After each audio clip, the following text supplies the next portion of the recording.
पर जो full cream milk है या रबड़ी है या आइसक्रीम है, इनमें फुल क्रीम डाला जाता है, वो आप नहीं ले सकते। तुम कह रहे हो दूध छोड़ दो, शराब छोड़ दो, मीट छोड़ दो, सब छोड़ दो, तो खाएं क्या? 1/3 पॉपुलेशन मर रही है वो तेल और वो नॉनवेज खा के, वो कोलेस्ट्रॉल ज़्यादा करके, तो फिर हम उनको क्यों ना रोके।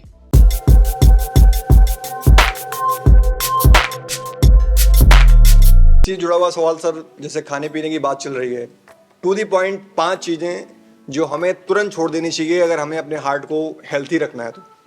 यस, एक तो कोई भी मीट और फिश और अंडा, ये छोड़ने का पहला बात है। लोग बोलते हैं नहीं रेड मीट छोड़ दो, वाइट मीट खा लो।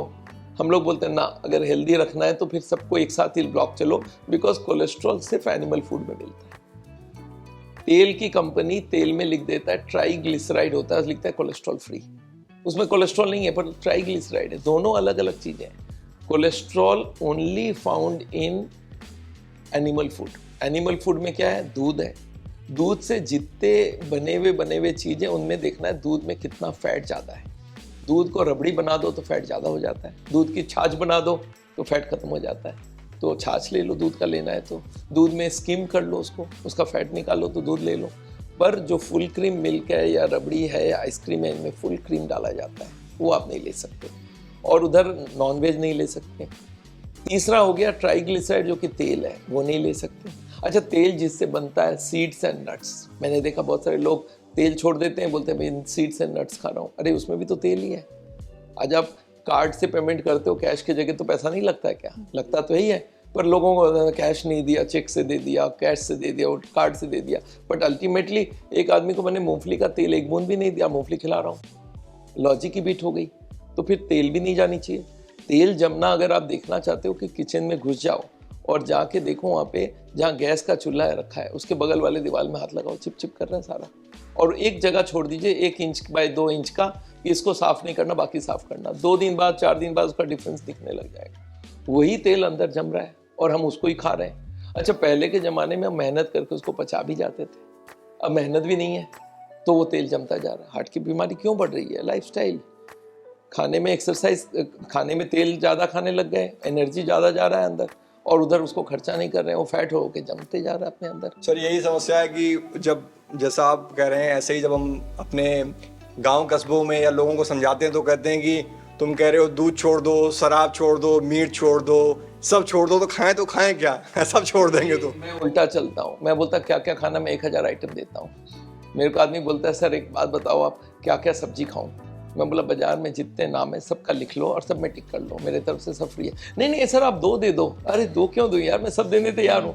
बनेगा बिना तेल के, मैं सिखा के दूंगा बिना तेल से कैसे सब्जी बनाया जाए।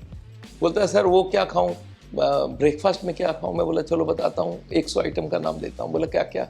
मैं बोला एक दिन सब्जी रोटी खाना, एक दिन पोहा खाना, एक दिन उपमा खाना, एक दिन ओट्स खाना, एक दिन कॉर्नफ्लेक खाना, एक दिन इडली खाना, एक दिन डोसा खाना, एक दिन उत्तपम खाना। बोलते ऐसे कितने? मैं बोला 100-200 आइटम बता दूंगा, पर बनेगा बिना तेल के। भाई वो तेल में टेस्ट नहीं होता है। आप तेल में उंगली डालो, जीभ में डालो, कोई टेस्ट नहीं है। क्यों डाल रहे हो? क्योंकि कन्वेंशन चल रहा है। अच्छा, उस वक्त अंडर न्यूट्रिशन का प्रॉब्लम था, लोग तेल खाते थे तो थकट्टा हो जाते थे। अच्छा, उस वक्त नहीं खा के मर रहे थे, अब हम ज़्यादा खा के मर रहे हैं। तो बीमारी आगे महामारी में मरते थे, जहाँ पे नहीं खा के मरते थे, अब महामारी हो गया ओवर खाने का। तो आज जब 1/3 पॉपुलेशन मर रही है वो तेल और वो नॉनवेज खा के, वो कोलेस्ट्रॉल ज़्यादा करके, तो फिर हम उनको क्यों ना रोके। और तेल का टेस्ट भी नहीं है, आप उंगली डाल के देख लो, टेस्ट में टेस्ट नहीं है, फिर डाल क्यों रहे हो? क्योंकि बनाना का ट्रेनिंग हो चुका है बहुत साल पहले से ही कि ऐसे ही बनेगा। और ये जो बोलते हैं ना मैं फिर खाऊं क्या, तो ये एक हमारी अंदर की दिमाग सोच है। मैं बता भी रहा था, एक बंगाली आता है, उसको मैं बोलता हूँ तेल घी मत खाना, बोलता नो प्रॉब्लम। उसको बोलता मछली मत खाना, बोलता मर जाऊंगा। और मारवाड़ी को मैं बोला मछली मत खाना, बोलता मछली कोई खाने की चीज है, 1 लाख रुपए दोगे तो भी नहीं खाऊंगा। पर वो बोलता घी बिना रोटी अंदर जाएगी नहीं। हरियाणा मिल जाता है, बोलता सब चीज छोड़ दूंगा, 2 लीटर दूध बिना जी के क्या करूंगा। और 2 लीटर दूध भी भैंस की होनी चाहिए, गाय की दूध भी नहीं पीना चाहता हूँ। और पंजाबी बोलता है 2 पैग बिना लाइफ में क्या रहेगा। It's all here, it's all here. कितनी आइटम है, हजारों आइटम है, इतने सब्जी हो गए, इतने फ्रूट्स हो गए, इतने तरह के दाल हो गए, आपके मिलेट चल रहे हैं, मोस्ट हेल्दीएस्ट फूड। तो आप कितनी चीज खाओ, मैं आपको इतनी प्रिपरेशन बना दूंगा। अब तो हम लोग गोलगप्पा बना रहे हैं, कचौड़ी बना रहे हैं, समोसे बना रहे हैं, हलवा बना रहे हैं, पूड़ी बना रहे हैं, सब चीज बिना तेल के बन रहे हैं। तो आपको दिक्कत किस चीज का है? हर आइटम मिल सकता है, provided you have to spend time to understand this.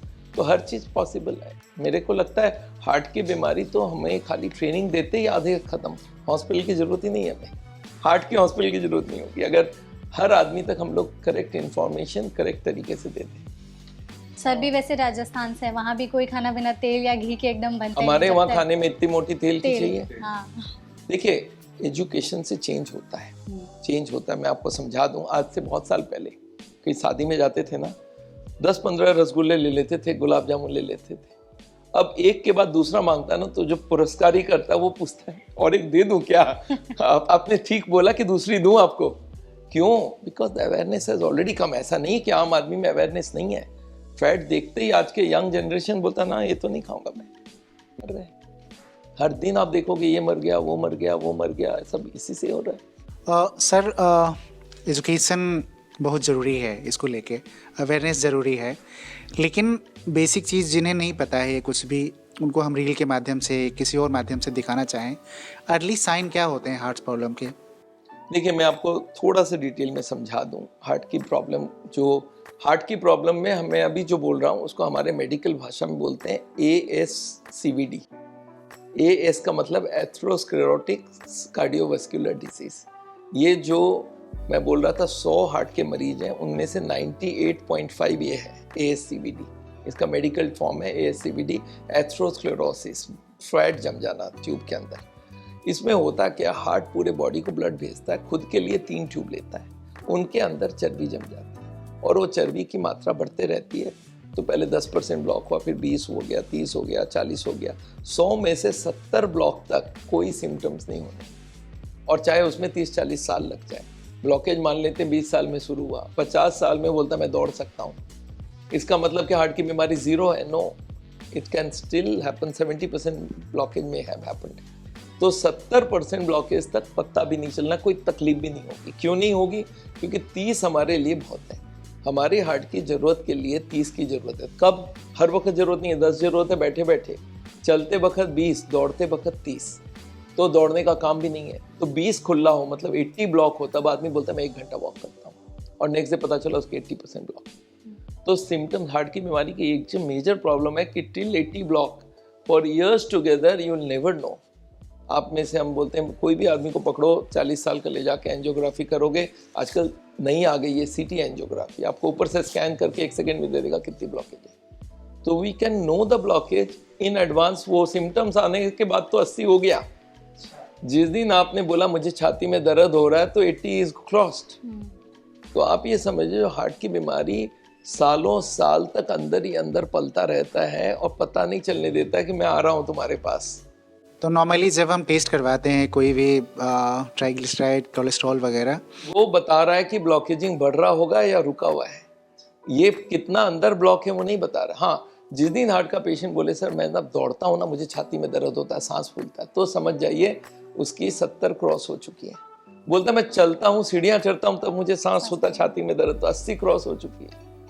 तो मरीज हमारे पास 70-80 के पहले आता ही नहीं है। वो तो मैं 35 का हूँ, मुझे भी ऐसा लगता है कि जब मैं तेज़ भाग रहा हूँ, चाहे सीढ़ी चढ़ रहा हूँ, तो ये प्रॉब्लम हो रही है। दैट मीन्स कि वो है। इन दैट केस हम लोग बोलते हैं अब आप जांच करो। ऐसा होता है लैक ऑफ फिटनेस के लिए भी दौड़ नहीं सकता कोई आदमी, कोई मोटापा की वजह से दौड़ नहीं सकता। तो इन केस हम लोग पहला काम बोलते हैं जो चीज़ जम रही है उसको जांच कर लो, वो है कोलेस्ट्रॉल एंड ट्राइग्लिसराइड। तो सिंपल टेस्ट होता है लिपिड प्रोफाइल, 300-400 रुपए की टेस्ट होती है।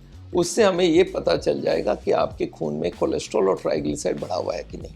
उसके बाद आपको 2 तो ऐसे ही पता चल जाता है, शुगर और BP, और कोई स्मोक कर रहा है, ओबीज है, 4-5 रीज़न है आपके पास, और एटलीस्ट 2 कोलेस्ट्रॉल ट्राइग्लिसराइड हो जाए तो आपको जांच के लिए जाना चाहिए कि अब तक कितनी ब्लॉकेज हो चुकी है। मान लेते हैं 10-20% ही हुई है, तब मैं आपको 5 साल का ग्रेस दूंगा कि अब 5 साल बाद नेक्स्ट जांच करना, अभी इतनी ब्लॉकेज नहीं है। तो वो CT angiography is the boon now. आप जानना चाहते हो मेरा अंदर कितनी ब्लॉकेज है, कौन सी ट्यूब में, जाओ CT स्कैन कराओ, 7,000 रुपये लगता है, and within 2 minutes you will know how much blockage is there inside. तो ये आजकल इन एडवांस पता करने का प्रोसेस हो गया। आजकल हर कोई प्रिवेंटिव चेकअप में जाता है और ईसीजी कराता है। ईसीजी में कभी वैल्यू नहीं है उस वक्त। ईसीजी कब होगा? एक आदमी लेटा हुआ है, उसको 80 ब्लॉक है, 90 ब्लॉक है, ईसीजी नॉर्मल आएगा। क्यों? क्योंकि उसकी लेटे लेटे 10% की जरूरत है, उसको ऑक्सीजन की शॉर्टेज ही नहीं है। जब वो आदमी चलता है, उसको मैं बोला ईसीजी, बोलता सर 20 बार कराया नॉर्मल आ रहा है। मैं बोला आपको जब करा रहे थे दर्द था? बोलता नहीं वो तो चलने से दर्द होता है सर, लेटे लेटे दर्द नहीं होती है। तो ईसीजी में क्या आएगा? वो बोलता है सर आपको बताऊं, चल के ईसीजी कराओ, उसमें गड़बड़ आ जाएगा। इसी को बोलते हैं टीएमटी। तो आगे के जमाने हम लोग वेट करते थे, टीएमटी कराओ हर साल, जब तक वो पॉजिटिव ना हो, जब तक आराम करो, तब तक ब्लॉकेज नहीं है। पर वो 70-80 के बाद जाके ट्रेडमिल पॉजिटिव होगी, तब तक तो बहुत लेट हो गया। तो आजकल सिम्टम्स नहीं, आगे से रीजंस को पकड़ना पड़ेगा। मेन कोलेस्ट्रॉल, ट्राइग्लिसराइड वो ज़्यादा है, और एक दो रीज़न और है साथ में कि आप स्मोक करते हो, आप एक्सरसाइज नहीं करते हो, ओवरवेट हो, then it is time you get a checkup for 7,000 rupees. Doctor, जब हम बात करते हैं हार्ट हेल्थ की या फिर कोलेस्ट्रॉल की, तो डाइट बहुत इंपॉर्टेंट होता है। कहा तो ये भी जाता है कि जो आपका बैलेंस डाइट है वो बहुत कलरफुल होना चाहिए। तो कलर्स का क्या रोल होता है आपके बैलेंस डाइट में? कलर का ऐसा होता है, जैसे आजकल एक बहुत बड़ा अच्छी जितनी रिसर्च हो रही है पता चलता है एंटीऑक्सीडेंट्स होता है। हमारे बॉडी में एजिंग होती है, और ये जो पोल्यूशन है हमारे बॉडी में आती है, फ्री रेडिकल्स बोलते हैं उसको। ऑक्सीजन आजकल डीनेचर्ड हो गया है, अगेन प्योर आता था, डीनेचर्ड ऑक्सीजन अंदर घुस रही है, और वो जल्दी काम करता है, जल्दी बुढ़ापा पैदा करता है, जल्दी स्किन खराब कर देता है, जल्दी हार्ट की बीमारी बनाता है। तो उसके लिए एंटीऑक्सीडेंट खाने बोलते हैं। एंटीऑक्सीडेंट इज बेसिकली फ्रूट्स और वेजिटेबल्स में 3 विटामिन है, vitamin A, vitamin C, vitamin E. ये हम लोग को एंटीऑक्सीडेंट देता है, इनको बहुत ज़्यादा परिमाण में खाना होता है। ये मिलता है फ्रूट्स और वेजिटेबल्स में, और वेजिटेबल एक तरह से एक ही चीज़ देगा। तो हम लोग बोलते हैं कलरफुल ले लो, बहुत सारे कलर का ले लो। अगर ग्रीन लोगे, येलो लोगे, पीला लोगे, ये लोगे, और उसके संग लेग्यूम्स ऐड करो।